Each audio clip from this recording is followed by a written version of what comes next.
શ્રી શિવાય નમસ્તુભ્યમ. મિત્રો, આ ફ્લેટની અમે આવી રીતના ગ્રીડિંગ કરી છે.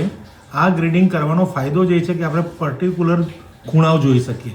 હવે તમે અહીંયા જોશો કે સાઉથ વેસ્ટ ડાયરેક્શન, તો સાઉથ વેસ્ટ ડાયરેક્શન અહીંયા બહુ જ ખુલ્લી છે, એમનામાં છે જ નથી, ઓટીએસમાં છે.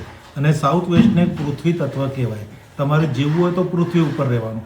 5 તત્વો હોય એમાં જલ, અગ્નિ, વાયુ, આકાશ ને પૃથ્વી. પૃથ્વી તમારામાં છે જ નહીં, એટલે સ્ટેબિલિટી નહીં રહે.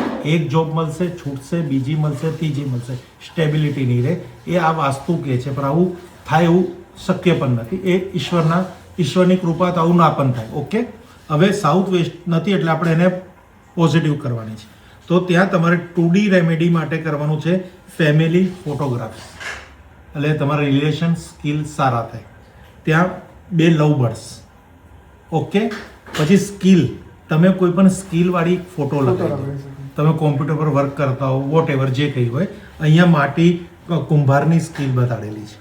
3Dમાં છે સમડીનો ફોટો, લવ બર્ડ્સ, પીળા માટીનો હાથી, બરાબર. એક ત્યાં મૂકો એટલે વજન આવી જાય. ત્યાં આગળ છે કલરમાં છે yellow, white, off white, cotton બેડશીટના કલર, વોલના કલર. અહીં તમારે સૂવાનું છે, એની જગ્યા તમે અહીં સૂવો છો. એટલે સાઉથ વેસ્ટ તો તમારો આખો ખુલ્લો થઈ ગયો. એટલે ત્યાંથી સંઘર્ષ ચાલુ. ત્યાં આગળ લાઇટ રાખો, યલો કલર, અજવાળું રાખો, જેથી કરીને નકારાત્મક ઉર્જા ના ભેગી થાય. આ ખૂણાને તમારે કંટ્રોલ કરવો હોય તો એક બાલ્કનીમાં પીળો કલરનો બલ્બ લગાવી દો, અને અહીંયા પણ એક પીળો કલરનો બલ્બ લગાવી દો. આ અહીંયા ને અહીંયા, એટલે આ દિશા આખી આપણે બંધાઈ જાય. ઓકે, બાલ્કનીમાં અને બીજે ક્યાં? આ ખૂણામાં